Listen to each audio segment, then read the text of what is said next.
Hi guys, I'm just making this video about meeting traffic again. I have done this, but I can't find it anywhere, and I'm trying to put everything on YouTube, so everything's nice and neat and tidy.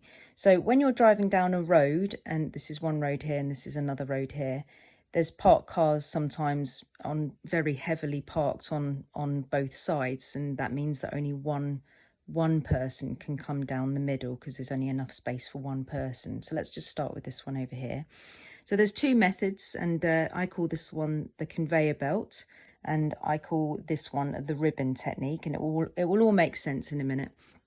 But when you're coming down this road, we are going to want to give way on the left. We're going to want to pull in on the left, or we would stop to let people pass if they had a gap on their side, which will all come clear in a minute. We don't give way on the right unless there is some kind of emergency situation. We give way on the left. We come into our side and let people pass us. Yeah, it's extremely unlikely that you're going to pull into a gap on the right. No, we're going to pull into the one on the left unless there's an emergency situation. Okay, so as we're coming up, we're like driving down here, minding our own business, and then suddenly we see somebody coming towards us down here. Now, of course, we can't fit through like the gap together, and this person is not going to be going in there to give way to us. That would just be odd, because where would all the people behind him go? So we're going to be responsible for going into the gap that's on the left side. Now, when this gap is relatively small, so this gap is kind of like one car big. In this example, it's way bigger.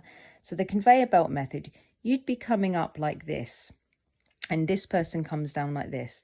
Now, because this person cannot go into that side, he may come down and then just randomly stop here.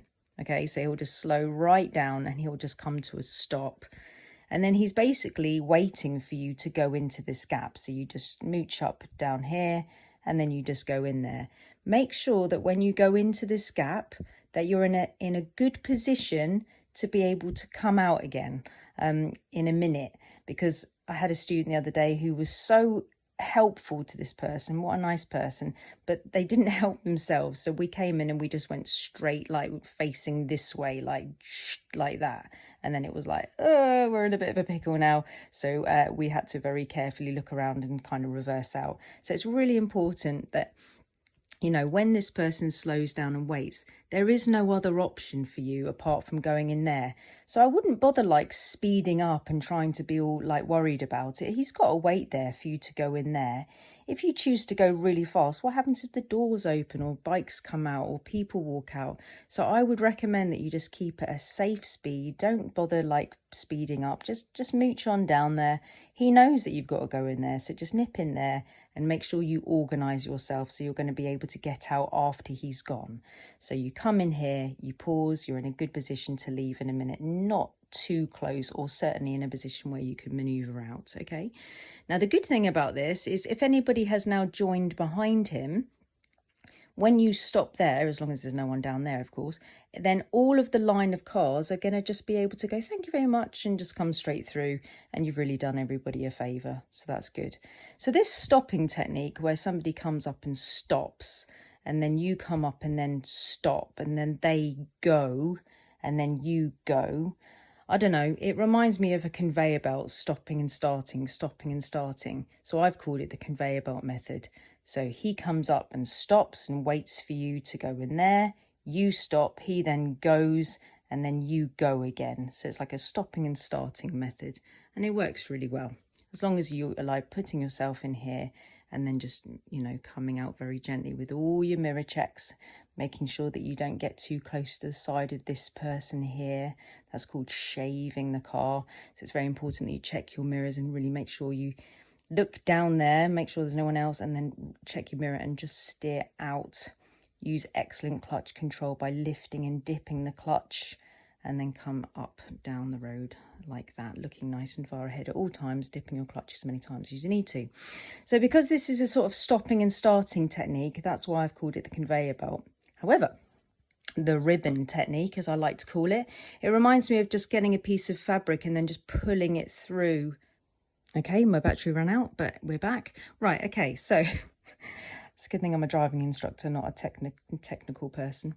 Right, anyway, so this is now the ribbon technique that I'm going to be explaining. So here, the gap is like way bigger than the one that I did on the left here. So this is quite a small gap just for one car, but this is way bigger. Okay, so the ribbon technique, so the way that this is going to happen is this gap is like quite a lot bigger.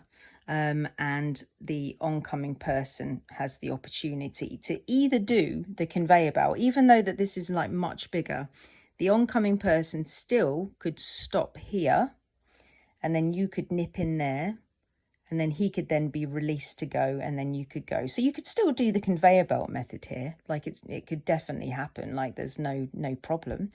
But the ribbon technique could be used here as well.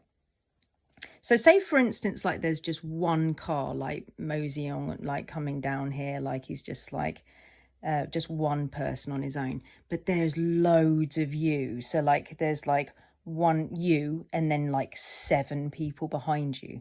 Okay, so the ribbon technique would be so good here. So like if there's just a singular person, you know, it's going to be a right mess if he does the conveyor belt if there's a lot of people behind you. So if you stop here and there's like 7 people here, that doesn't really make any sense.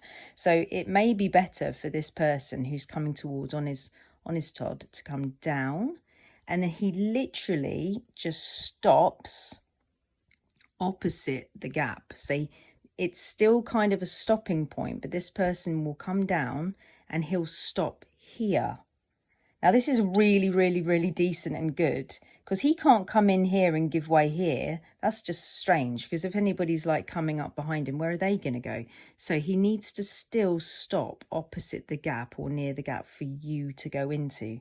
So he comes down and stops opposite the gap. So there's space behind him and space before him. So now you're coming down here with people following you. He's stopped. He may even flash his lights. You know what people are like. So he's like, yeah, you come through. Well, again, just be very careful that that flash is for you. Because even though we can't give a flash, because that's beckoning on a driving test, we can accept flashes. But make sure he's not communicating with a pedestrian or some kind of cyclist or somebody else.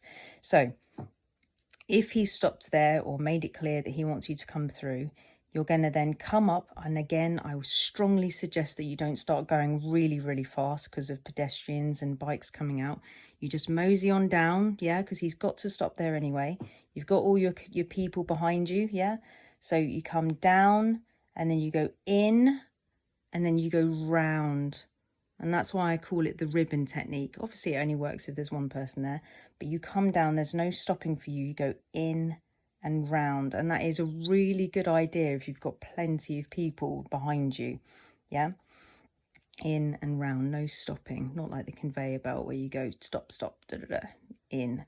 Now of course I've done it with you being the person who's going into the gap on the left, but clearly this might be you, right? So you might be the person who's coming up. Yeah, so I've just turned the paper upside down, right? So you're coming up here and that person's had to go in the gap, right? So with the conveyor belt method, you may just stop before the gap, let the person into the gap, and then thank him, and then just drive on again. And then the person can then drive behind you. Or if you see that there's a really huge gap on their side, you're not going to go into it, no, because what would the people behind do? So you think to yourself, well, yeah, you still could do the conveyor belt method. You could stop here and let the person in there. But if there's a lot of people coming, you're going to come up and stop opposite the gap. And then the person or people can ribbon through the flow like that. Yeah. So those are my 2 tips for meeting traffic, where to stop, what to do. How to pass people. These are my made up things over the 21 years of being an instructor. There's so many bits of information in my head to make it clearer or memorable for people to remember. So Rosalind Richardson's conveyor belt method and ribbon method. And I really hope that helps. Because this can feel a bit tricky, but top tips, I really wouldn't like dash towards the other person. Some of my students are like, oh, he's waiting for me, and then they just go absolutely hell for leather towards them, and that is not necessary. Just drive down there normally and safely, nip in.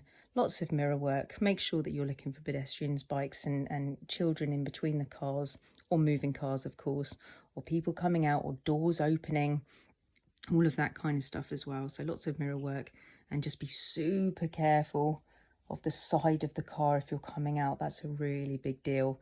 So dip your clutch a lot and come out if it's safe to do so. Check in the mirror, come out and round to go when the car's not there. All right, so I hope that helps.